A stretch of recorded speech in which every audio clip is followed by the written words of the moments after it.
You're muted, brother. Flipping out. I thought I did everything right, bro. Happy New Year.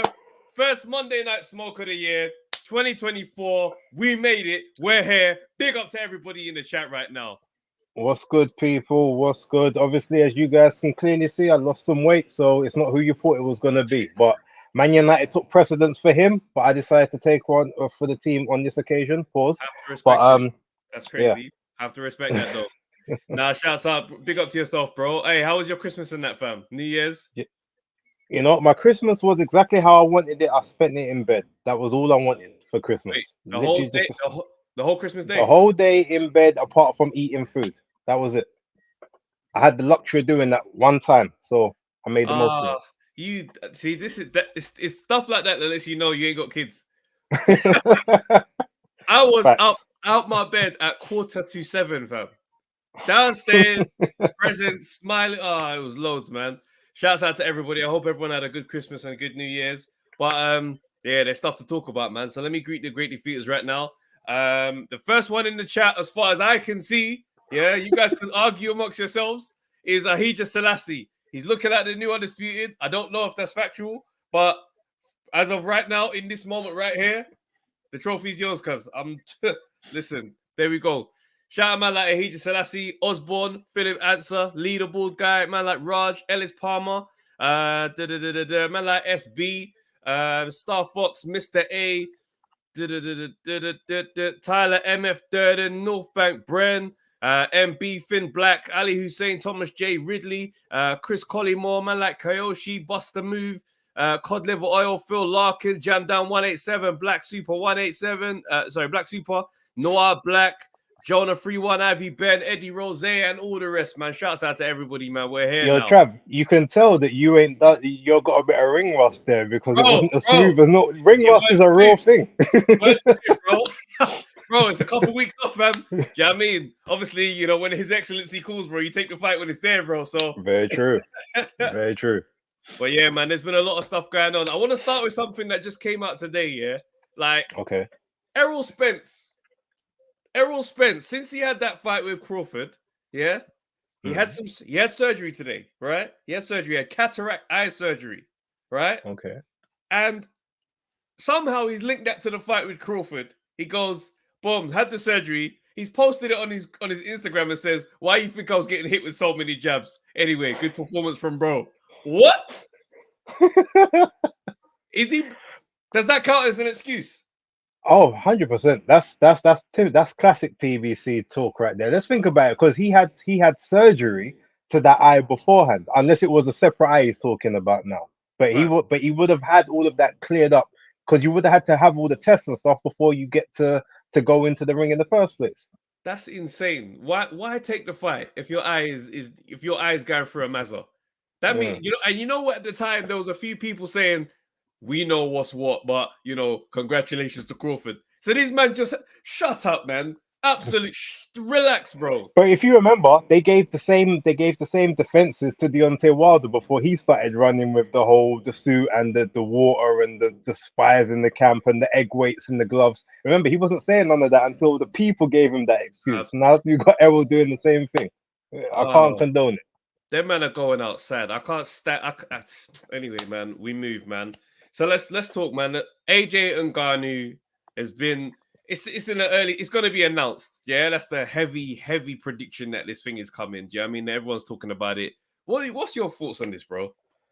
So you know what? Like, I can't lie. I didn't actually think he would take that fight, because in several different interviews he was saying that, you know, well, look, yeah, it's a big money thing, but does it get me any closer to my goals? And he was like, nah. So then I thought, okay, he wouldn't take it. But in this state, I guess, because he doesn't want to necessarily have to do the politics between the interim and the vacant title not quite being vacant just yet with the IBF. All right, this is a sort of a quick keep busy money spinner, and then you go into that after. So quite frankly, I don't mind it. Now I know that I had a lot of issues with Tyson Fury initially when he took his one, but my issue wasn't Tyson Fury taking the exhibition fight. It was the fact Tyson Fury was a champion, hadn't defended his belt for 10 months. And then the next time he defends, he's not even actually defending his belts. He's just holding it up for 14, 15 months of time.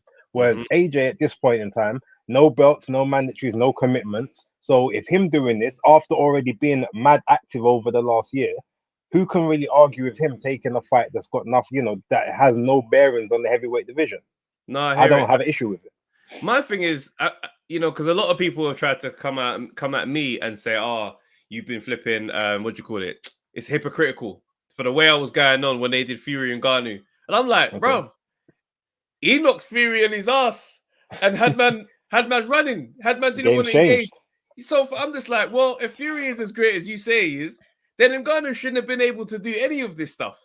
So now someone has to beat him up to show that, yo, you can't just come into our world and do that, because them MMA guys are sounding crazy over there. Them men are talking like anyone with a John Jones and these men could just come over and fight for the belt. That's nonsense, fam.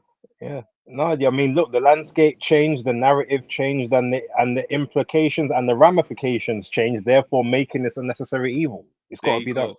Absolute facts. Another thing I want to talk about is Wilder possibly going up against Zhang. I think that's nuts. I think whoever's arranged that, whoever is talking about this does not like Wilder. Somebody wants that man injured. Dude, there's no point even having that, because Wilder in his right mind, ayahuasca or not, he's not taking that fight. There's no way he believes in himself enough to take that fight, especially after getting dominated by Joseph Parker. You think someone that hits twice as hard as Parker, you want to get in the ring with? It's insane. It's insane. He would get absolutely burnt to bits, man. What else is there? Tony Weeks. Let's talk about this early stoppage. Let's talk about this. So the early stoppage thing was crazy. Everyone was going, nah, Tony Weeks is moving mad. Guys in the chat, smash the like button, man. Talking about Tony Weeks is moving crazy. And for real, I thought, his last time out was as mad. And now I'm thinking, there's something wrong with this guy. He's come out on his Facebook status. Yeah? And this is how you know he's old, because he hit Facebook. Before man get the tweets off or hit IG, Facebook. All right, so let's look at this now. Tony Weeks says, what the public didn't know is that prior to the fight, they did a brain scan on him. And it came up that he had an aneurysm. And they did a test again, and the same aneurysm came up. Another doctor was brought in, gave him the same examination, and he tested negative for the aneurysm, so they cleared him to fight. So Tony's basically come out to say, you lot are worried about a quick stoppage. I'm worried about keeping that brother alive over there. Well, look, here's the thing, right? Okay, let's take him at his word. Maybe the guy did have the aneurysms or whatever prior, and then this guy's done it and it's negative. Okay, but your job is now not to have that as a factor, because as a referee, your job is specifically to officiate the bout as it is.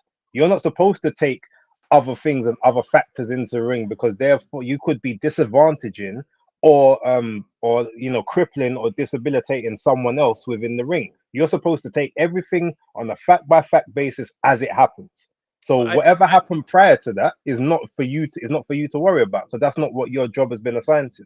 I do disagree with that, only on the basis that, let's say a referee has got Evander Holyfield in that corner, yeah, and he's got Tyson Fury in that corner. These are men who get up. So he's not going to treat these guys the same way he's going to treat guys who don't get up. So they are going to factor in who's in the ring. You see what I'm saying? They are going to factor in. No, they might. I'm not saying that they won't, but what I'm saying is they shouldn't, because ultimately you have a rule book for a reason. There's a clear set of guidelines. This is what you do. If you bring other outside factors into it, then you're coloring your own palette, whether it's negatively or positively. Like you might say, them man get up, but let's be honest. Okay, they get up, but that means you're going to allow them to take more of a beating because you think they can handle it, which could then impact them later on in life, when that's not actually the rule. The rule is, this is what happens, and you either count them out or you stop it if X, Y, and Z occurs. That's what you're supposed to do. But I'm not. The thing is, if the whole aneurysm thing, fair enough. But that still being said, the guy wasn't taking no punches to the head. Yeah, it was. Two body shots landed, and everything on the head was being blocked. So you still jumped in way too quick, even if you're factoring that in. So whatever excuse he wants to come up with, it's time for him to retire. The P40 or the P45 needs to come. It's one or the other. I hear it. I definitely hear it. All right, let's open the lines, get some guys in. Man, like Ray, Lineal Ray, what's going on, bro? Yo, what's good, people? Happy New Year and all them things there. Happy New Year, fam. Ray. That's up to you. Listen, first off, let's chill with the Errol Spence talk. I understand how some people are making it look, but in all honesty, because of how he's conducted himself, I'm going to give him grace in that he genuinely feels like that. However, there's a thin line between it is what it is, and excuses.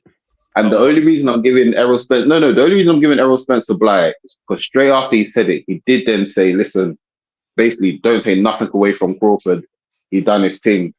And I think that's fair. Because do you know what? Sometimes that happens in sports where there are cases where it's just like, yo, I was genuinely messed up. However, you did your thing. Hold on. Two things could be true at the same time. Let me ask you a question, yeah? When did this fight happen? What is it? Last July. So you're telling me 8 months from that time is when you go get the surgery for the cataracts that was affecting that fight? I don't know anyone's health. Do you get what I'm saying? How long is the waiting queue for this cataract surgery, fam? Well, that's America. You never know, man. A whole millionaire, fam. Them men are paying for their healthcare, bro. I'm sorry. Listen, man. I don't know what's going on. Oh, the only other thing I can presume is that something's made it flare up in training, and because obviously he's had eye issues before. That was my initial thing was, right, he detached his retina again. So I'm just thinking, right, that means something's reoccurred in training for that to happen. All I hope is that, brother, I don't even want him to take the Crawford fight. But please, somebody in his... Actually, I was about to say somebody in his camp convinced him not to, but I honestly think he's cut from that cloth of, I'm going to get back in blood or you're gonna kill me. And it's sad because I like him. And now we're going to have to see him get slaughtered again. But, you know... And the funny thing is, I honestly think he can get a belt at 154 if he just detour from Terrence real quick, man. Like, you proved your point, man. You went out on your shield. Let it go, man. But that's the cloth he's cut from. So I don't know, bro. I don't know, fam. Like, coming out to say, yo, that's why my man was hitting me with bare jabs is crazy, bro. That's absolutely insane. Like I said, I'm affording him grace only because of how he's conducted himself beforehand.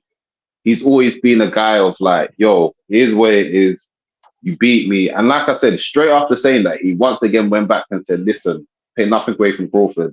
He done his thing. Yeah, that's the only reason. Lenio, let me ask you, if he had have said, right, okay, just had to have this surgery real quick. My eye was playing up, but you know, I'm gonna be back stronger. And he just went out like that. Cool. But then saying, why do you think man was hitting me with so many jabs? That's now an excuse. You've now just brought the one thing you said before, no excuses. He was the better man, and now you're saying that that you're giving yourself an excuse. Insane. That's fair. Do you know what it is? Yeah. To close on that point, I think he needs to come out and explain whether that. I thought it was tongue in cheek. Obviously, interpretation. I'm only giving him grace of how he's conducted himself in the past. I'm seeing it as a tongue in cheek of like, how do you think I got caught like that? Laugh out loud, shout out Terrence, he done his thing. Because the way he conducted himself after that fight, I've seen very few. You're right. Yeah, that's my only thing. And like I said, only because of how he's carried himself before. If it was a case of like, if it was Jamel Charlo or any other fighter from PBC, I would have said, boy, like you said, excuses. But because Errol, even straight after he got beat, he was just like, yo, stop making excuses for me. Yeah, he done his thing. Let it go. That's the only reason why I'm giving Errol grace. Because I don't like how. Yeah. I'm willing to come back off my position and accept that was actually just banter. I can do that. I can do that today. Like that's why seeing things in text is never great. We always have to have the context of the voice and the nuance, the narrative. Yeah. For real. But he needs to take responsibility on that because he's put it out there for misinterpretation. So that's accountability on his side of like, yo, don't let yourself get tricked out of your position, but we move. It's real. What's your thoughts on AJ and Ngannou, fam? Eddie Hearn is a nasty guy, man.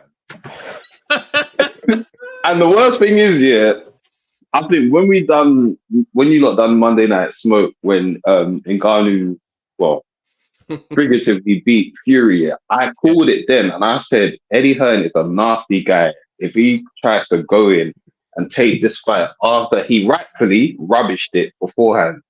But I get this man, he's getting this guy paid. He doesn't care. What? He's getting this guy paid. But you know what though? We do have to be clear when we speak about this thing. It is a different circumstance now. Yeah. If Conor McGregor fought Floyd and knocked Floyd down, yeah, one of the best guys of our era, knocked him down and made Floyd stand on his and run, like be on his back for 3-4 rounds, we'd say, "Raw, McGregor versus Pacquiao." I wouldn't mind watching what they're saying. Yeah, Let's true. be real. I can't lie. Part of me, I wanted to see Wilder versus Ngannou. That's what I wanted to see. I thought that would have been a better matchup for Ngannou because he's 0-1, it would have been like, do you know what? Face Wilder, especially with Wilder being where he's in his career. I would have thought that's the best time. But you guys are now getting AJ on a revenge tour, and I like Ngannou, so this is gonna hurt me because I'm just like, I'm happy for Ngannou. I want him to see him flexing on Dana White, showing him the piece that he's about to make after Dana tried like ruin this guy's career, that tight prick. Yeah, But it's gonna come at a cost of AJ's finishing him, man.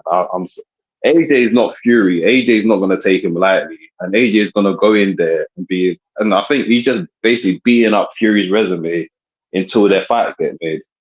it's a spiteful one still. Man said, "I'm just gonna unpick everybody who believes in you, fam." It hurts me. I'm an MMA guy, so obviously I'm happy for Francis, and I know what's going. I'm under no illusion. I'm not like them other delusional MMA guys that think all the other guys are gonna come up and do madness. I know AJ's gonna whack him up, but like I said, the silver lining is he gets to go back to Dana and say, look, everything that you said I couldn't do, I've done it. So on you, man. I've got millions, but boy, I hear that. I hear it still. What do you man think about Ohara Davis over the weekend? Bit of a sticky one still. Not much light can be shed on that one. all I'll say is this. Go on, Biz. Oh, it's not. I think my sound's gone. Oh, no, you're there. Hey, you still? Oh no, he can't hear us. Oh, cool. Let me say this year. I am. Really won. Oh God. Yeah, I can hear you now. Okay, go for it. Yeah, no, it was a mad one, man. Because you watching it, you think, all right, let's go Ohara, fam. Seeing Ohara out, I was so happy for my man, fam. I'm just like, bruv, what a journey, man. Do you know what I mean? The whole Eddie Hearn saga, the whole coming back from the Josh Taylor thing. I was thinking, yes, bro, go out there and mash up, fam. Have you seen there's a video clip here of his corner telling him exactly what not to do, and he does it, and then he gets clipped. And I said, no way, that fast. There's literally the clip. Like, I think they're saying something like, don't hurry in. He wants you to do it. He hurries in. Bang. And I said, oh, he needs some milk. I said, that's crazy. Base, did you predict this? No, I didn't actually do a predictions video, but what I saw as soon as he came out, right, and I saw the way he came out, first thing I said is he's way too square for this guy. And then the way he was moving, everything just looked wrong. And in my head, I'm like, this don't look right. And then that same hook, he got caught with it about 30 seconds earlier than that. And I was like, yeah, I don't like the look of this. And then when it happened, there was just like, it just became inevitable at that moment. He didn't respect him at all. And getting up straight away, I was just like, brother, why? It's like all experience went out the window. Man got knocked out straight away. He didn't take his time to get up. He didn't clinch him. And I was just like, I think adrenaline took over in the moment. And yeah, and you know what I didn't like is Oscar De La Hoya was hyping it a bit too much in regards to him being the new guy he's found, and Ryan Garcia's over there, and Ohara's now my guy. I was just like, you put too much dip on this chip, fam. Like he's going. No, I don't think so. I think I was smart. He realized this is my big Fury, however you say that word. He was basically looking to get into the UK market, and he thought Ohara is going to be the guy to do a big UK fight. Ohara against Ryan Garcia, something like that.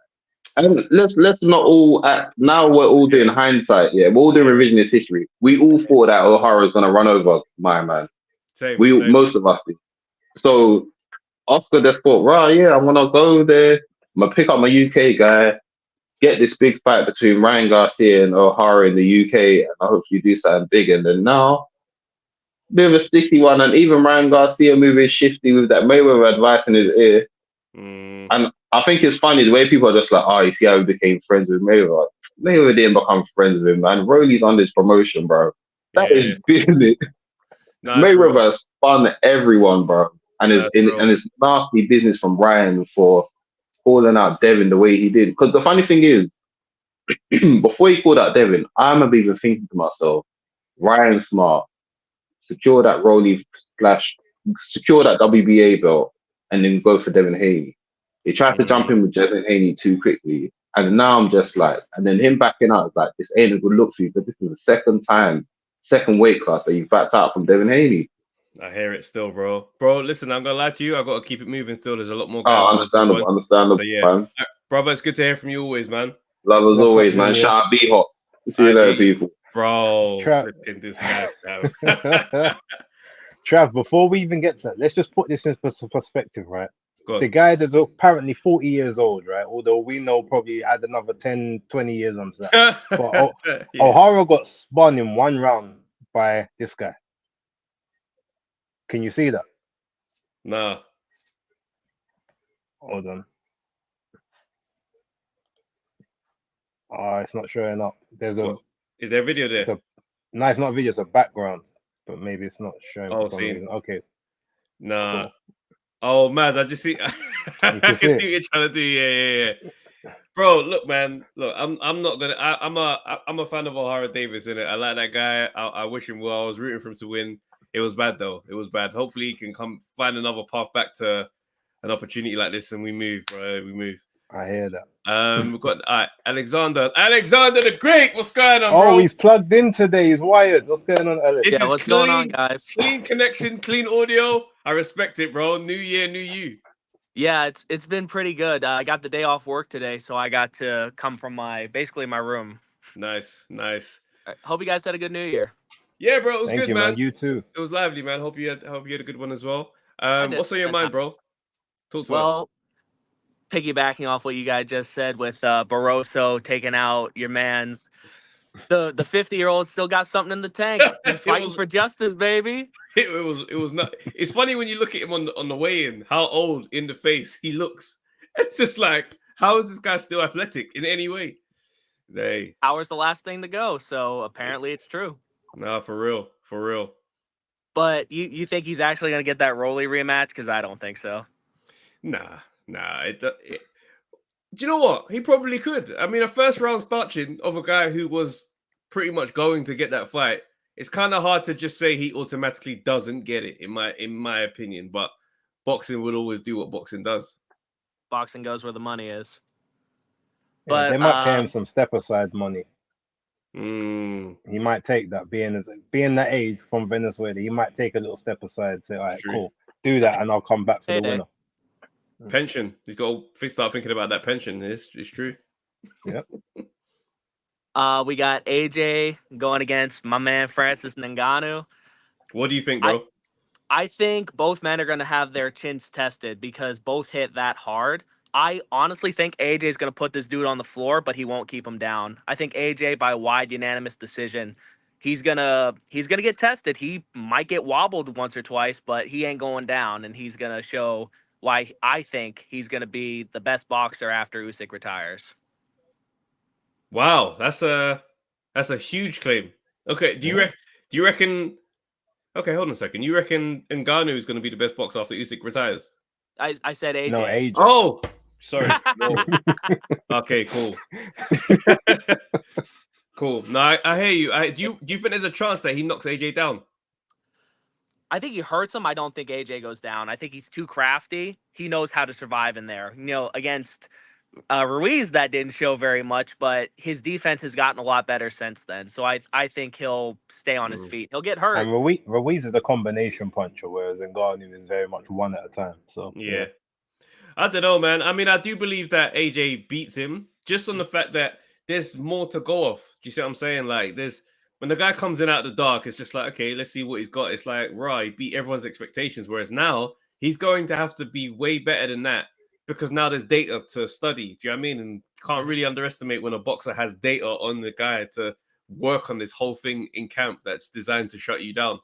So I don't know, man. I don't know. It's going to be exciting. If they get into a dumb fight, then it's a pick 'em. AJ just needs to be switched on and just locked in, bro. Yeah, if AJ pulls, I've already forgotten his name. The dude who just got knocked out by Barroso. He pulls that guy. Ohara Davis. Can you imagine? Your coach tells you, "Hey, don't do this," and you're like, "Gotcha." Do the exact same. Callum Smith, Beterbiev this weekend. What's your thoughts, guys? Beterbiev is getting old, man, but I think the old man still has some mileage to go. I don't think Callum Smith is going to be the man to do it, and I don't think Bivol will either. I think Beterbiev is he's gonna stand strong until he turns like 41, and then once he hit that off the cliff, he's going down. Ain't it mad how we were just talking about Barroso just now and saying how old 40 is, but when we get to Beterbiev, we're just like, yeah, no, he could dominate for a whole nother year. Because he's usually more active than Barroso is, and he's more proven at the highest level by the fact that he is a world champion and Barroso is not. He has beaten the tougher competition. Barroso lost to Rolly Romero. And even though the stoppage was wonky, he was getting hurt and he was getting a beating put on him in that last round. Not really. Yeah, I go with you a little bit. Even the knockdown wasn't really a knockdown; it was more of a push. So, I mean, yeah, he was starting to slow down, but he remember he had already knocked down Rolly. He was putting a beat. He was the one landing the punches when it got stopped. that was the crazy part in that whole scenario. But yeah, I'll be real. I think Callum Smith is going to get battered this weekend, right? And the reason why I feel like that about Callum Smith is I don't know why people believe in Callum Smith. All now. Like, I get it. He got a belt over George Groves. But John Ryder, didn't really beat John Ryder. What he did in there against Canelo is the thing that makes me think you're not going to be yourself in there. You're not going to do any of the stuff you've been doing in there when that guy is in there with you and you feel his power. From when Canelo 5'6", bro, 5 or however tall he is, you're there standing there strong 6'2", and you allowed this little guy to walk you down and punch your arm to the point where the muscle was just moving. Come on, man. You're not getting in there with Beterbiev. Not that mind. Not that guy. Absolutely not. Yeah. I agree with you, Trav. I agree with you. Like I said, Callum ain't going to be the man to do it, and I don't even think a guy as good as Bivol will be. So we'll have to see who the next young killer is that can take out Beterbiev. Yeah. No, facts. And I don't like the fact that people do this little, talking about, Anthony Yard was able to do X, Y, Z, so Callum Smith's going to be able to do. I'm thinking, are you mad? Yard is that type of fighter. He fights that way. He goes forward and I'm going to win this way. I'm going to lose this way. Callum Smith will not be there to stand and trade with anyone. So yeah, I'm sorry, man. Hopefully I don't have humble pie to eat next Monday night as well, because I've made my decision very firm. But that's how I feel, man. I mean, I love when you stand on your word, but sometimes it doesn't. The backfire is insane. Well. Yeah. The backfire is horrendous, bro. Comment here from Bruce Kai said Callum was scared to get hit by Canelo. Can't see how he walked through Beterbiev's punches, and don't tell me about weight cut. That's no excuse. There we go, bro. Great minds, fam. Black Super says, I was thinking Callum Smith would win until I remembered that Callum Smith struggled against the kickboxer, Nieki Holskin. Great kickboxer, but Smith should have knocked him out. Mm-hmm. Bruv, it's very real, man. Although, to be fair, that was like on 5 days' notice, so he was a lot shorter than his original opponent. There's always variables that you can kind of bring up in these things. But yeah, I mean, look, I don't give Callum any grace. I quite frankly think he's going to get knocked out as well, probably within sort of 7 or 8 rounds. I do think he will try and put up a more of an effort than maybe what happened in the Canelo fight. Personally, remember that also was on a fairly short notice as well. So yeah, but he'll get taken out. The knockout streak will continue, and Beterbiev will move on. Bro, Alexander, we're gonna keep it moving, bro. I'm gonna get someone else, man. Thank you for calling as always, bro. Take it easy. Later. All right, Jordan, what's going on, bro? Yes. Can you not hear me? Yeah, loud and clear, man. What's up, Jordan? Yes, man. It's my first time joining today, but I've been watching the show for a long time, man. So yeah, big up yourself, bro. Appreciate you calling in, man. New year, new you, fam. Your year, Jordan. Come on. I want to chat about the AJ Ngannou announcement quickly. Right. because I'm a proper like traditional boxing fan, I'm not gonna lie, I wasn't over the moon when I heard it. Obviously slept, whatever, woke up, it's like, all right, cool. I kind of want to see how AJ approaches this fight. You seen his last fight with Oscar Wallen, was a bit more aggressive, front foot, whatever, pushed him back. The fact that the IBF belt may become vacant and that's looming, I want to see how he approaches the Ngannou fight, like in terms of his style. Is he gonna put it on him, or is he gonna be a bit more careful? So what do you not think he's gonna approach that car? I don't think fighting him careful is smart. Like, and when I say careful, I don't mean erratic and I just mean like, don't be trying to do what you did against a Jermaine Franklin or a Joseph Parker, where you just, keeping it outside and all that kind of stuff. I don't think that's smart. I think fight how you fight. Do you know what I'm saying? And raise your game in terms of go to him and try and get him out or see how it plays out for you. I don't think going in there and trying to be cagey is going to be the best thing for him, because we've seen what Ngannou can land and put men on his back. That's the thing, because I feel like I'm not really a whole fan of the whole notion of AJ's got a glass chin. I don't really subscribe to that. Same. I don't personally subscribe to that. But again, this fight, for me personally, I think it should be a comfortable win. But I am scared if Ngannou catches him with a counter. That's the only thing I'm scared of, isn't it? Like, that's the only thing I'm worried about. I'll be so real.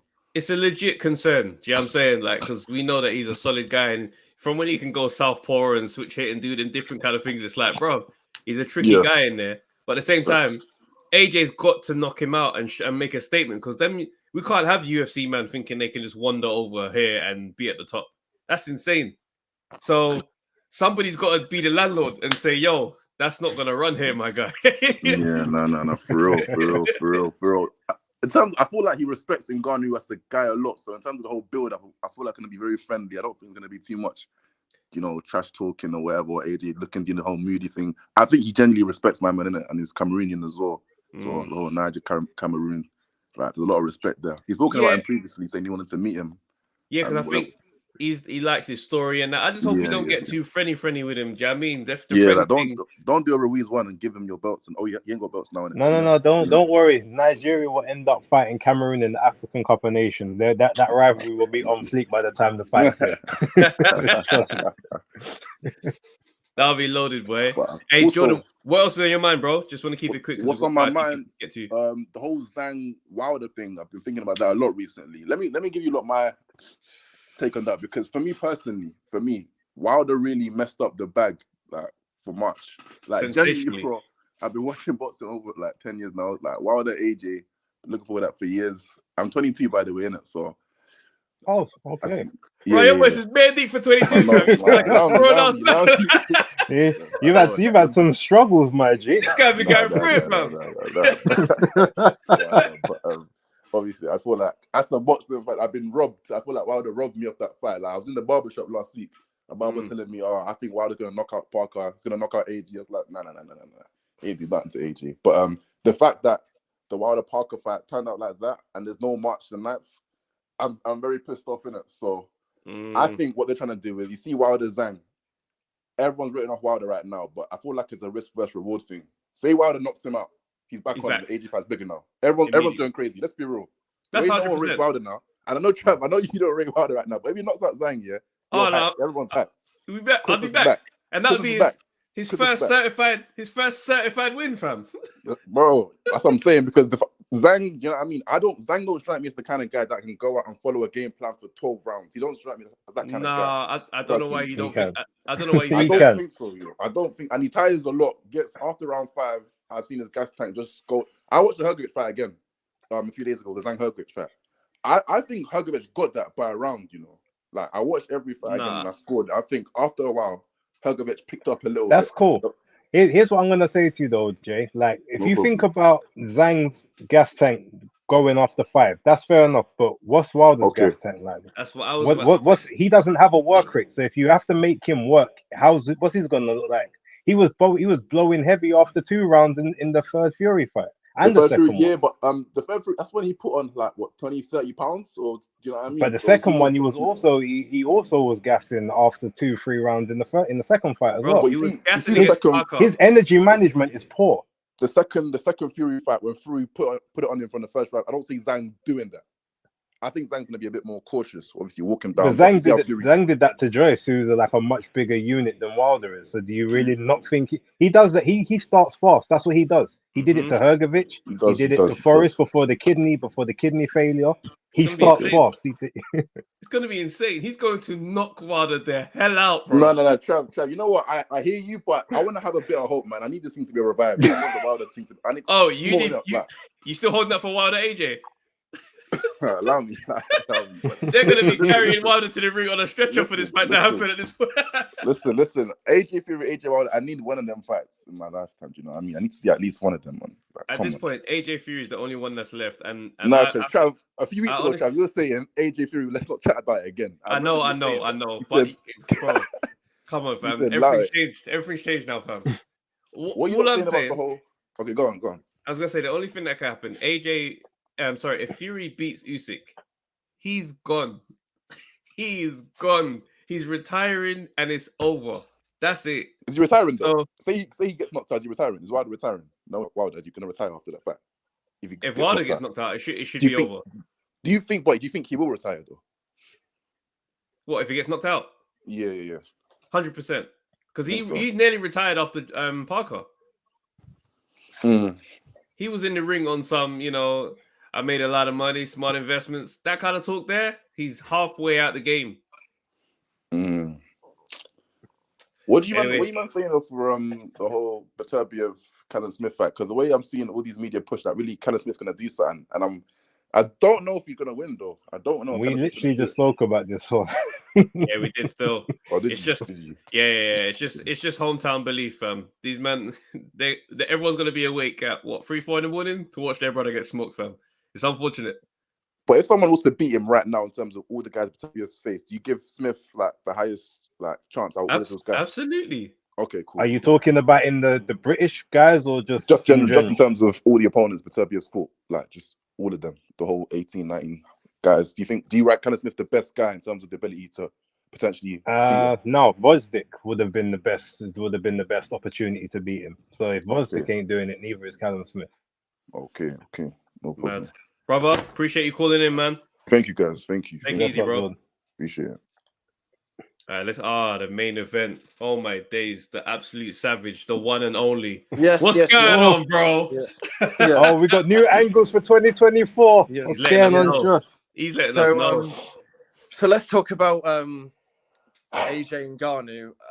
Okay. Yeah, I like Ngannou a lot. I'm a big MMA fan, and you just can't dislike Ngannou. But I don't rate Ngannou that highly. He's got a decent left hook. That's the punch he caught Fury with. Yeah. He's got a good chin. He's powerful and he's strong in the clinch. But he's not a combination puncher. He doesn't fight at a high pace. I don't think it's going to be that hard for AJ. I hear quite a few people saying, "Oh, Fury, look how much Fury struggled with Ngannou, and Ngannou fought him in his debut. AJ's getting knocked out." There's a few people saying that. No. A colleague said that to me today as well. It's fucking nonsense. Yeah, I think AJ's he's gonna put more pressure on that against Ngannou than Fury does. I mean, AJ at his best and Fury at his best. AJ just puts on more pressure than Fury, so it's a different style. And I reckon he wins that.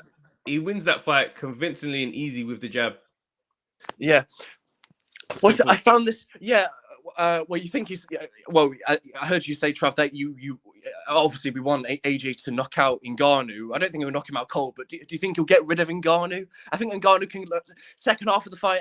I'm sure Ngannou, if Ngannou's tired, AJ can absolutely get rid of him.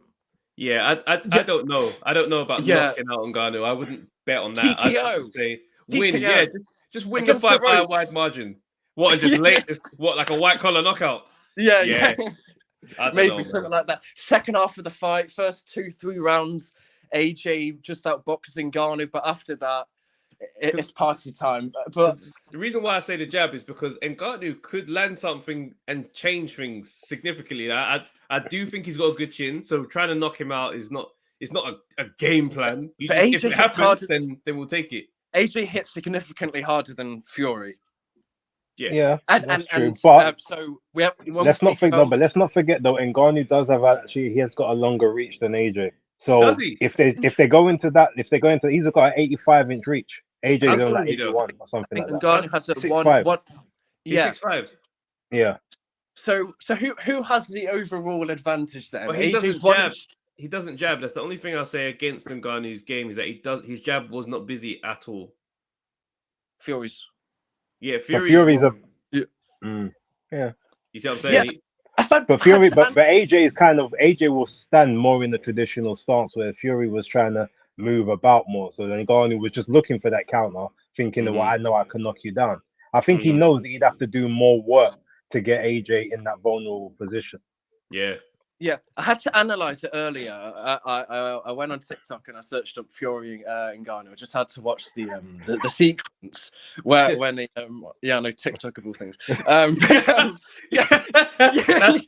how I know you're young, bro. Where TikTok is your quickest way. But I had to analyze the sequence where Fury gets knocked down, and it was hilarious watching it back. So obviously Fury throws the 1-2 twice consecutively. Yeah, throws right. it. Yeah. But when he completely in the second combination, he completely missed Fury's head, and he hit Ngannou's elbow. I'm not kidding. Yeah. He punched Ngannou's elbow. Yeah. I mean, it's no surprise. Fury did look awful that night. Not just his gas tank, his coordination, his accuracy. AJ's just, I don't care if you think Fury's Fury's an overall better fighter than AJ. AJ's just not gonna. AJ's never been out of shape. So he's just never. It's not gonna look anything like Fury did back in October. Yeah, I know what you're saying. I definitely think that going into this fight after being able to watch that performance, if Ngannou doesn't raise his game more than that, then it should be a straightforward game plan that they can create for this guy. But if he pulls out of the bag and he does something else again, then I'll say, okay, he's in a fight now. He got better than he was last time. We have to see. What's that? I've got a question as well. I've heard someone say they think Ngannou's got a lot of potential in boxing because of how well he's done so far. I'm not sure. Ngannou's 37. I'm not sure how much he's going to grow as a boxer, pretty much starting at 37. Yes, he did great against Fury, but Fury looked awful. I've got to be honest. Fury lost that fight against Ngannou more than Ngannou won it. I don't want to shit on Ngannou's win, but I'm sorry, Fury that would turn up. Fury that would turn up. This is why Josh is a savage. How many Red Bulls have you drank tonight? Because your energy is mad. Bro, he's loaded off the TikTok, fam. He said I was on TikTok all day. It's just silly. AJ wins this fight, and that's about it.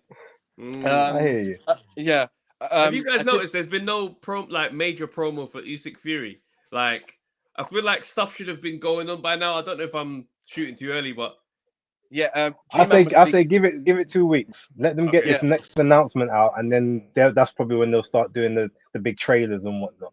Okay, cool. I think I might have heard that there's. I've not seen anything though, but I don't think. Do you guys know anything about what the undercard for the Fury Usyk fight? No clue. I heard something about Joe Cordino. No, okay. I think Opataya might be on March instead because it's only 6 weeks in it. But I heard that Joe Cordino might be fighting against what's his name, Adam Kakache from Queensbury. Right. Okay. Opataya could have definitely fought the next day after his knockout win over Ellis Oro. Yeah, but there's too many time zones to go through for maybe wants to just have a bit more of a break. No, of course. Ohara Davis, I did see that against Barroso. I was surprised. Ohara Davis he's only 31, but should he retire?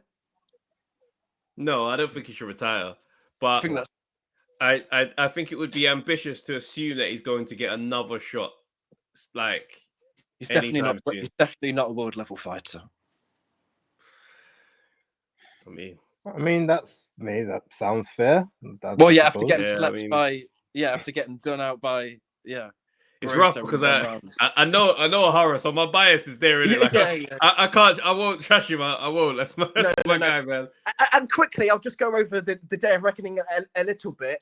Do you guys think Wilder's done? I'm not sure. This guy. Well, we've not spoken. This guy It happened is up on the sunny D, fam. What's going on? Yeah, bro. It's been a little while. But anyway, No, it has. Yeah, You're right. Yeah. Wilder, it looks like he's just lost. He can't pull the trigger anymore. Like the thing with like AJ, yes, he couldn't pull. He took him a long time to pull the trigger against Hellenius, and he didn't pull the trigger against Jermaine Franklin. But at least he won the fights. Yeah, and he knocked out Hellenius. Yeah. And he knocked out Hellenius even still. So it's like I know that he got there in the end. It's a lot. It's a lot. But yeah. You guys think Wilder's done? Yeah, pretty much, man. Unless they put another, up and down heavyweight, then it's gonna be another beating again, bro. But listen, Josh, you've been on a tear. You had like 3 or 4 8 dominant rounds. Got to move on to the next corner, bro. But I appreciate you, man. Josh. Take care, bro. Sir. Josh is the guy, bro. I don't care. He was taking some kind of energy drinks. That wasn't all natural. They said he needs a tranquilizer. We saying he needs to be blood tested. I think we need to get the anti-doping agency in just to check. We need some post fight tests on that one. Got a message here from Kiri Abu El Khair MMA. What's good, brothers and kings? Much love from Sacramento, California. Do you think this will ruin British boxing if Francis wins? Please answer the question. California to UK love. Big up, bro. Salute to you, California. Not British boxing, but heavyweight boxing. Yeah. If AJ is supposed to be like, obviously, I guess in one way you would say, well, Fury's supposed to be the king, right? Yeah. So he just about got through. So if he beats AJ, that doesn't necessarily kill British boxing because the king of British boxing beat him on the cards already. If you look at it in that sense, but maybe it kills the marketability and the us having the everything on our terms, like the time zones and being the cash cows, maybe. Yeah, it's a bad showing. If AJ gets sparked, like it would be horrible, bro. I could never stick it on them MMA guys again, bro. It'd be ugly settings online, man. But let's go to the next one. Shouts out to Bolts. What's going on, bro? Yes, lads, you're all good. Yeah, What's bro. going All on, good, Bolts? man. What's on your mind? All good. Yeah, I don't know, this whole Joshua Ngannou thing. I'm hearing loads of people, like someone said before about a colleague, I'm hearing it at work as well, saying like, oh, it's all you Joshua fans were slating Fury. But the one thing we need to remember is the only reason we were slating Fury is because he was obviously self-proclaimed best heavyweight that's ever been, fighting someone that's never had a fight before. It's because he couldn't take care of business. That's why this fight's happening. If the Saudis wouldn't be putting the money up if Fury sparked him in 2 or 3 rounds, like on paper he should have done. So yeah, no, I don't get that talk at all. That they asked for it straight after the fight. You know, Eddie Hearn was not knocking it beforehand, but as soon as the fight had happened, they uploaded a thing on Matchroom or whatever. You say, give us Fury now, we'll spark him. And then he turned around and said, or give us Ngannou. Like, they wanted it straight away. It's not just because the Saudis have pulled the money out. They tried to get in touch with him and tried to make it, but they didn't get back to him, and the Saudis have made it. But yeah, no, I think he'll just do a job. I just think it will be a dominant point to him personally. Yeah, facts. I don't know about knocking him out. This guy's took big kicks to the head, and do you know what I mean? He's a tough bloke. Like I don't know. But when Fury elbowed him, that was a big fucking elbow. Yeah, that would have sent fucking most man to orbit. They would have been gone. I don't know how he held that. But you know what? He might get the Jerome Miller kind of knockout where you're on your feet, but you're taking too many punches. The referee jumps in. That's probably the best case scenario. That is going to get knocked out and stay on the floor, kind of thing. Stoppage job, definitely. But I think he should do a job in it, though. Definitely, I don't have any doubt in my mind in that respect. What do you make of the Tony Weeks stoppage this weekend? Ooh, and the information has come out afterwards. Yeah, I was just going to say that the Facebook post that you put out, it's hard, bro. You know, for them man that have been doing it for years and years as well. You know, when you've got that inside information, you've got to put yourself in their shoes slightly. Don't get me wrong, you shouldn't get that emotionally involved. It is a job, and you've got to do it properly. But at the same time, like, I don't know, their responsibility is to keep obviously the fighters as safe as they can. And so, don't get me wrong, I didn't agree. It wasn't the right stoppage, but if what he said is true, then I can sympathise with it a bit more. I have an issue with it though, because I've only just actually remembered this because, okay, regardless of whether that may have been the case or not, in the ring after the fight, what's it called? The interviewer asked him, like, why did you stop it? Obviously not on camera, but he told the interviewer he stopped it because he saw Lawson's eyes roll into the back of his head. But this time the I guy's didn't got a see high that. guard on here with big puffy gloves on. How are you seeing his eyes from there? Bearing It in mind he depends what tipped his real- head down as well. So what did you see? Realistic. Depend- So that's why I yeah. don't really believe what you're saying. Yeah, at the end of the day, if that's not true, it depends what sword he wants to go out on. If he wants to do that, like what he said after the fight, then obviously I don't agree. But if what he said on Facebook or wherever he put it up was true, then I don't know, it's fair play. But yeah, no, I'm looking forward to this March the 9th card. I think they'll put a big undercard on as well. The Ohara Davis one was a bit of a mad one as well. Yeah. But Sad I don't to know. see, fam. It's mad, really, because people like Andy Crolla were knocking him out, Barroso, like 7, 8 years ago. Oh, God. Yeah, like Crolla knocked out Barroso like 7, 8 years ago, like knocked him out, and like he wasn't even really known as a puncher like that. You look at his record, he wasn't. Like it's crazy that he's still going, but It's insane.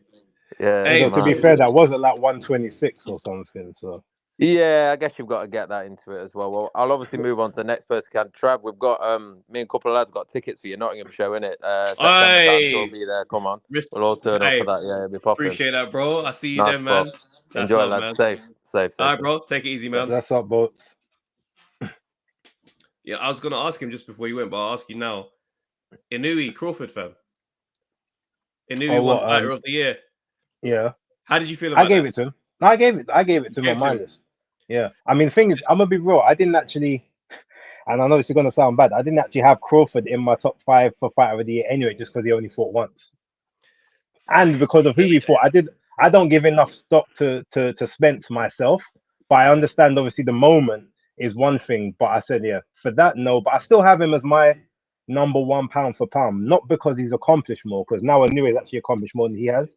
But it's only because I think looking at their two styles, his style's more malleable to others than the new ways is. I'll be very clear and I'll be very frank with how I assess these situations in the Crawford and Inui conversations. Yeah, I don't know enough about those guys at those weights. I'm not invested in those weights. I don't look at those. I don't watch those. I don't know those guys. Those names don't mean anything to me. Them men are small fighters and they haven't captured me as a boxing fan. Now, do you know what I'm saying? I'm just not moved at the sound of a 118, 122. That these weight classes, they don't do the same things that a 147 fighter does.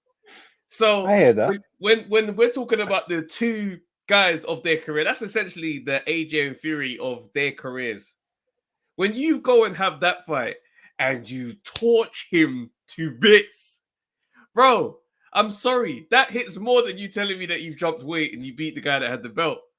I hear it, but it don't hit the same. It doesn't, bro. I mean, look, I hear you, but to be honest, that is then more of an ignorant thing as opposed to because you're being ignorant to the weights that you don't know and you haven't bothered to do the research because it's not for you. I get it. But with that being said, I mean, if you look at all the guys that Crawford's beat, for instance, all the champions, one thing you can say is none of the champions that he beat have actually, like, apart from I think Jeff Horn, done anything significant after he beat them. Whereas Inoue, he's got people that have become champion again 1 or 2 times after he's beat them. So the actual wins themselves age a lot better. Yeah. Plus, obviously, when you go up and do 2-weight undisputed in 12 months and 2 weeks, that's something that you have to look at. Within 3 fights, you become undisputed twice in 2 different weight classes. That's how you have to look at that as an achievement, whether you know the guys or not. And at the end of the day, Nonito Donair's a 4-weight champ. Like Rodriguez has been champion 2 times in 2 separate weight classes. Some other guys he's fought. So there's a lot of stock in some of these smaller weights. But I understand your point. But I look at it from a perspective of I think Crawford's style is more malleable to beat more different styles than Inoue's. That's why I still just about have him above. But if you base it on their achievements and skill sets, so then what's the basis? Clear. So what's the basis of these conversations? Like when we say Fighter of the Year, is it a Fighter of the Year display, or is it because you did it? You fought more times. I think Fighter of the Year comes down to number one, how many people or how many times you fought for me, the level of opposition, and were you either the underdog or were any of it considered to be sort of 50-50? Now, Crawford, you could maybe say there was 50-50 / 60-40 to Spence on that side. So you might give him that. But in terms of obviously fighting once is one thing. But if you look at Crawford's display against Spence, well, Inoue had a very similar display against Fulton, who was the naturally bigger guy at that time. Remember, Crawford's been at 147 for 5 years now. Inoue just went there in his first weight class. I mean, his first Cleaned time up. at the weight, and just did it like the same. So there's wasn't as much I guess wasn't as much tape and all that stuff on him. So you have to look at it in those sense as well. A lot of people said, oh well, Fulton ain't going to be able to knock him out, but he's just going to be the big guy, he's going to overpower him, he's going to outsnick him. He's not there for these weights, and he just cleaned up every single narrative the same way that Crawford did, but then he just did extra afterwards. So that's how I give it to him. All right, cool. I let it rock. I saw a couple people in the chat asking, sorry, 1 second. What show is it that I'm doing? So basically, guys, I'm going on my first national tour at the end of this year, from September to November. So I'll be going around 26 dates. I'll hit put the poster up now when this thing finally loads. There we go. Boom. The Travesty Tour 2024. This is happening. Tickets are available. travisj.co.uk. That's on my website. And yeah, man, check the nearest city and I'll be pulling up, man. Let's take a few more calls and then I think we can kind of pull it today still. Jack, what's going on, bro? You all right, guys? Happy New Year. Happy New Year, What's bro. happening, Jack? Happy New Year to you. Good. Talk to us, bro. I'll start with the fight that I'm looking forward to the most. Beterbiev Smith. Now, since it's been announced, I've got a gut feeling like, oh, Smith could do it. Then the promotional video came out, and I'm a sucker for a promotional video. I was like, he could do it. And then I realised at the end of it, it said a small clip. It was like, he struggled with John Ryder. I was like, yeah, no, fuck all. Thank you. If Beterbiev hit John Ryder, his face would come off. Like there's no way Beterbiev is. There is a way he could lose to him, but I think he's gonna dominate him.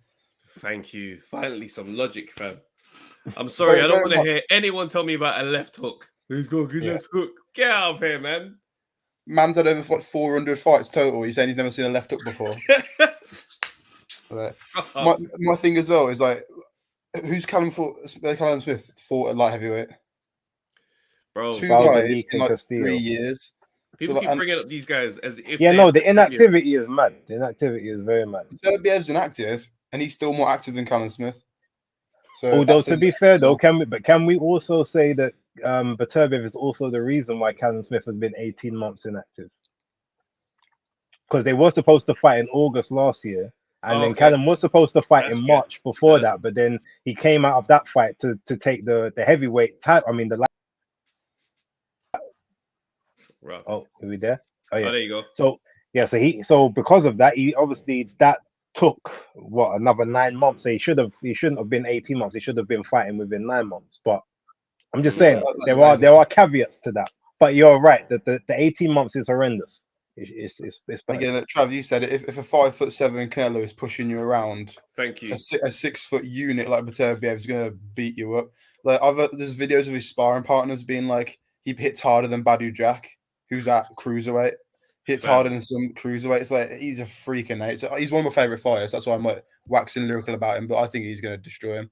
It's going to be enough. We're going to wake up on Sunday with a nice highlight reel to add to Beterbiev's reel. So I'm saying like round 8 TKO. Got it, bro. Any other take? What's on your mind quickly, bro? Just before we get to the next couple of callers, before we close the show. AJ Ngannou, love it. I don't really care because AJ's not a champion anymore. He's got no responsibilities to heavyweight division. He doesn't have to defend a championship, so make that money. He's been saying he's only out making money now, so fair play to him. Got all the respect in the world for it. Do you know what I think? Do you know like the one person who's not on the same wavelength as everyone else? Like the Saudis are happy, Frank Warren is happy, Eddie Hearn. Ben Shalom does not understand the situation. He said AJ Bacoli is a possibility. He's that guy that doesn't understand the situation. It's about him. He doesn't get it. Like, Oh my days! He's so left out. He's so left out of that Saudi league. It's horrible. he's not there, and he's still taking L's. Like, it's ridiculous. AJ's 2024 has been mapped out already. It's going to be Ngannou, Hrgovic, and then maybe one more at the end of the year. Hey, that's funny, bro. Hey, Jack, Bacoli needs to see Zhang. That's who I want. I want Bacoli and Zhang. Bro, Bacoli needs to fight anyone. About it, rather than doing GoFundMe's, get in the ring, man. Bro, Earn your money the proper way. Listen, to fund his title chase. Come on, man. Stop it. Anyway, Jack, big up, bro. Big up. Bless up, Jack.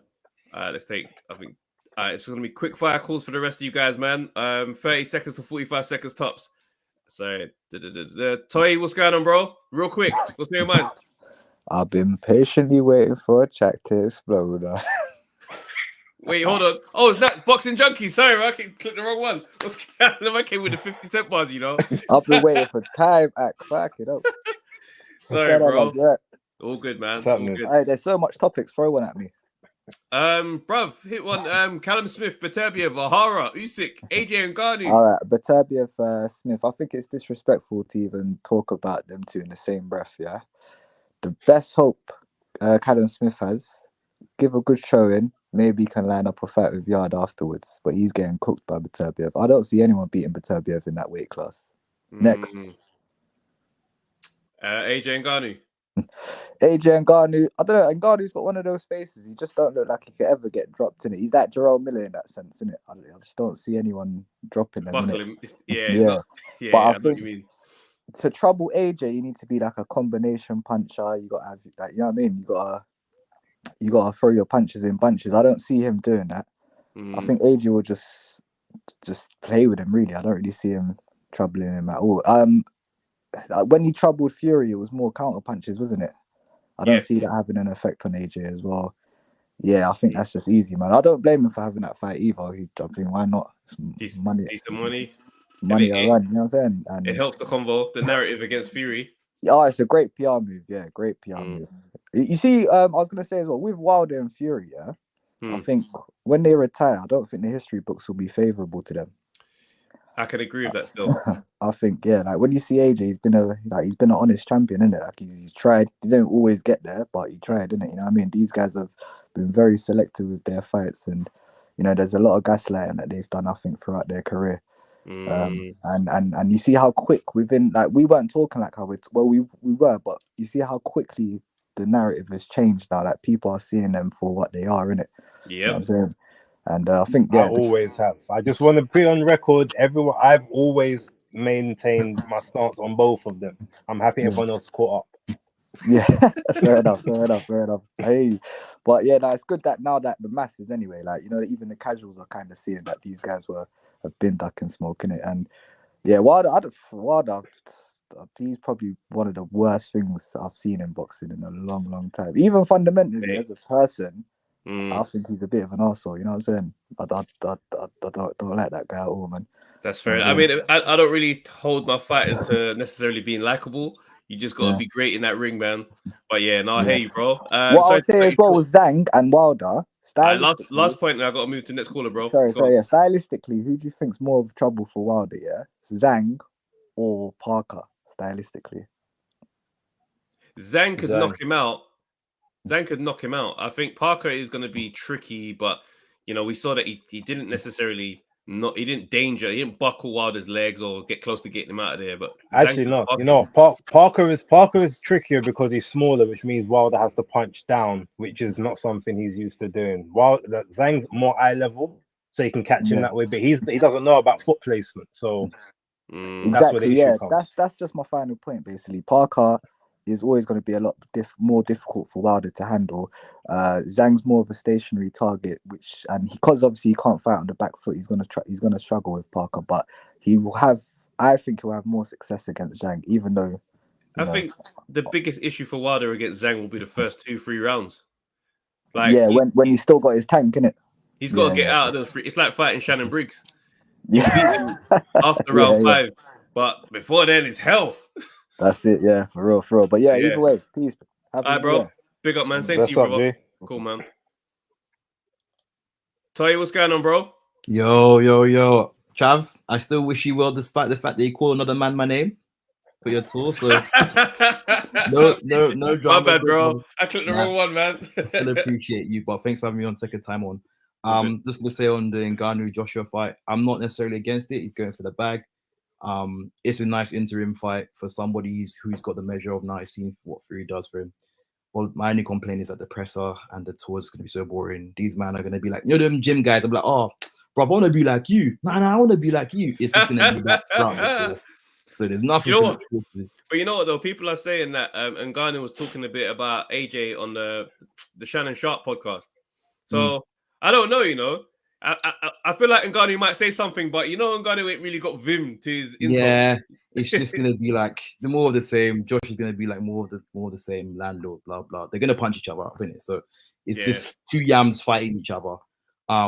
With regards to Wilder and Zhang, like realistically speaking, I did think that if Wilder fights Zhang, Zhang beats him and retires him. But this is a wild take. I still think there is one more fight out there for Wilder, even if he loses Zhang, the fight. And I think that might be, depending on what happens, could still be the Dylan White fight. Bearing in mind that's what's going on between them. It's wild. It's wild. But you know what? If Wilder loses and Dylan White comes back to boxing, you know what? They kind of need each other.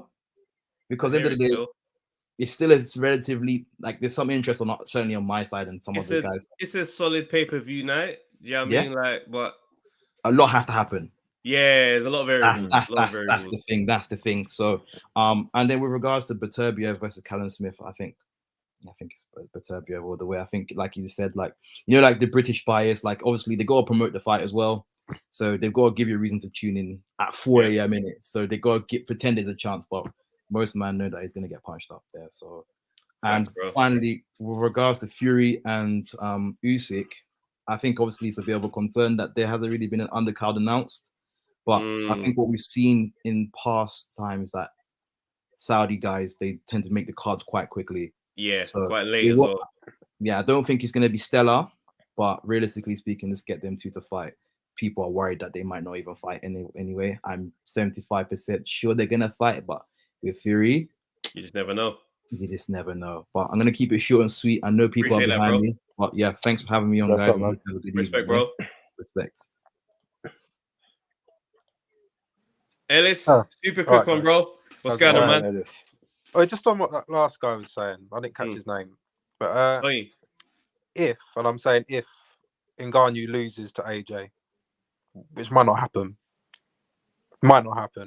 then Wilder and Ngannou is then the fight to make, because you've got two in the losing bracket, two of the heaviest punchers in boxing and combat sports history or whatever. Wait, so hold on. Who's the one to make, as in Ngannou versus Wilder? I'm saying if Ngannou lost the fight against AJ and AJ lost his next fight on the undercard to whatever, then yeah, Ngannou and Wilder would be the fight to make. The Saudis would pay for that, because that's I don't know, because that's 3 losses between the two of them in the main event or even a co-main. It doesn't, If you got Ngannou coming off 2 losses and then Wilder coming off a loss as well. There has to be a co-main or something. Punches in combat sports history, regardless. They're not. I mean, look. I just thought it as he said it. I was just thinking about it, but them two. That's how they're marketed. It's true. It's the biggest punches in history, both of them. So why not? I hear it. What else? Stranger things are happening. We're getting AJ versus Ngannou, so why wouldn't they? I hear you. What are you thinking about? What else are your mind, bro? I had a lot to say, but I know I'm a bit short on time, so I might just tell you next week as it happens. But Ohara Davis, it's a shame about that one, because he got caught kind of cold. It's a shame about that one. We didn't get to see what he worked on in camp. Huh? We didn't get to see what he worked on in camp. It's so annoying. Nah. This is boxing does this to us certain times, but it is a shame. But I'll tell you, they didn't look great. When I didn't know that it was. I watched it late. I didn't expect it to turn out like that, obviously. But he did look slow. He did, and he was loading up early. And I don't know, man. He didn't get to warm up at all. But he was loading up early, and it didn't look too good. But it's a shame he got caught like that, because I didn't like the foot placement. The foot placement was really concerning. I was like, it was overreaching. Your feet are wide apart. The feet are wide apart. I'm like, there's no room for movement when you shoot like that. Well, when he And he got was clocked, squared he up. was overreaching with the right hand, like big time, and he just got caught like out of position. And what can you do? The Virgil Ortiz fight. Yes, that one. Yeah, the guy that he was fighting, don't know who he is, not seen him before, but the guy that he was fighting, I know there was the early stoppage, but I was watching him, and he was throwing a jab and then bringing his jab back down to his knees. And like every time he threw a shot with the lead hand, he was dropping his hand right down. So I thought it was only a matter of time before he got sparked anyway. And then obviously the thing happened with Tony Weeks and it was a shambles. But I was expecting him to get sparked. Just from watching like the first minute, I was like, nah, this is not good look. It's not good look. It's going to go wrong for him. But then, yeah. Referee had it going as you did. Ngannou AJ.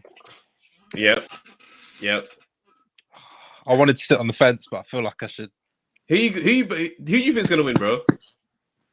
Ngannou. Really? How do you think? What, knockout? No, honestly, knockout? Like beats him up? No, I don't know about that. I think if AJ is going to win that fight, then he has to stick to the outside and he has to box. Because if he gets tied up in a clinch, and if Ngannou will wear him down, if he ends up working on the inside. Do you reckon he's going to be that much stronger than AJ in a clinch? Because it's going to be different physical strength for Fury. Yeah. I think Ngannou's stronger than AJ. He's got a whole career of wrestling and managing other bodies around him when it comes to inside work and AJ's clinching inside are nasty, bro. He'll take AJ's clinches are quite weak anyway. He's not the best. Very. It's true. And then I don't know. I just think geography wise, like AJ has to be on the outside for that. He has to, like you say, he has to pop his jab. And then the thing is with the counters now, because I don't just think a simple wide left hook counter is going to beat AJ.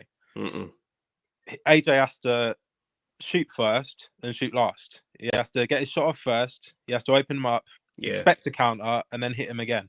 But the confidence wise, we've seen that. Fuck's sake. We've seen the fight over Christmas. I've forgotten his name, Wallin. Now, he seemed to have confidence back, and it was like, oh, AJ's back against Otto Wallin. I don't know if that confidence carries into a fight with somebody that hits as hard as Francis Ngannou. I think it's telling that he didn't like have a round or two and then get confident because it was Wallin. He came out confident. No, it was like a new man. Yeah, so that's the part. The level of opposition. Oh, they're saying that the last two fights he was fighting low level opposition anyway. Franklin wouldn't scare you. Do you see what I'm saying? But he did though. No, this is what I'm saying. He wouldn't scare you, but he still came out tentative because that's who he was. That's just what he was on. We'll just see if that carries over, because he has to carry that confidence into a fight with Francis, because otherwise he's going to get sparked. But it only takes. You've seen with Ohara Davis, it only takes one shot in the wrong place, bro, and you're in trouble. Yeah, they've got to mention. We've seen it happen. We've seen Ruiz. We know what that looks like already. Yeah. So anyway, I don't know. Anyway, I know it's been short. Thanks for having me on. Happy New Year. Same to you, bro. Take it easy. Oh wait. Big up on the show, man. Thank you, man. Are you coming to Norwich? Yes, I am. I am. Be there. Yeah, I'll be there. Appreciate that, bro. Salute, man. All right, bro. Nice one. Take care, man. I will end on Tony today. What's going on? Look at that. I'm outnumbered by you, man. Now, what's going on? Tony. What up? What's going on, bro? Happy New Year, man. Happy New Year, everybody. Blessed to each and every one of the undefeated family in the place to be. Come on. It was only right. I thought that I'd pop my head in and say hello and wish everyone a happy new year. I'm looking forward to tomorrow's breakdown with my partner in crime, Base the Kid. I don't really have much other than I want to just briefly say, I think the argument about Naoya Inoue versus Terence Crawford is a very interesting one. I listened to both your takes on that for Fighter of the Year in 2023. The thing that I would say is, don't forget that going up from 118 to 122, you're only going up for 4 pounds. So you're not going up like 140 to 147. Yeah. And when that guy at 147 is a killer, you have to bear that in mind. That guy, Spence, was a killer before he walked into the ring with Terence Crawford. Whereas if you look at Steph Fulton, Steph Fulton was, Tony, but let's not forget though, Inoue actually went up from 108. Yeah, I give that absolutely the props it deserves. And let's be, I'm very conflicted about who my fighter of 2023 is. In fact, I'll probably still give it to Inoue. But I think it's worth considering that 13-month period where he went from 118 to 122 is not as big a jump as people need to be able to understand. That's an easy jump. You know, look at Nonito Donaire. He's still jumping up and down.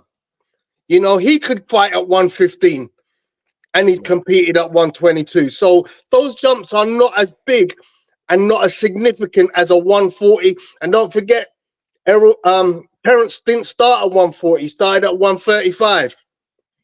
Yeah, so he's got 12 pounds and Inoue's got 14. So Inoue's jumped higher weights at the moment than Terence has. And he's a much smaller guy. You gotta remember, the body mass is a lot different. We're looking at 2023. We're not doing a whole career Exactly. And we're looking at the guy at the top, was a killer at the top.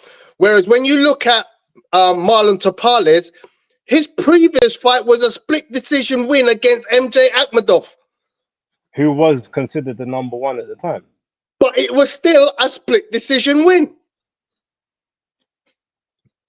Okay, but I don't get what that. I mean, what does that mean? It means he wasn't a killer. He didn't go out and destroy MJ. You know, people are saying like we want to see MJ Inoue now. Well, but Terence Crawford had a split decision win against Sean Porter. So how is he now a killer? If we're gonna do it by that way. Swings and roundabouts, Space. Terence Crawford had a split decision win against Sean Porter. I mean, Errol Spence. Errol Spence had a split decision win against Sean Porter.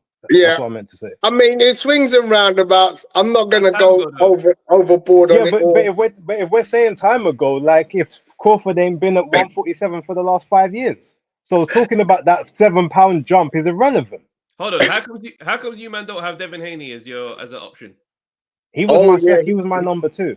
Yeah, I'd definitely put him in my top 3. That's for sure. Okay. Like you guys wouldn't. Tony's probably seen my video, but like, my top 5 was very, very controversial, except for the number 1.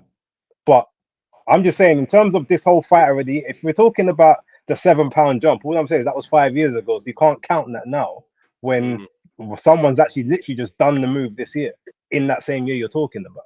That's all I'm saying. All right, fair enough, man. Fair enough.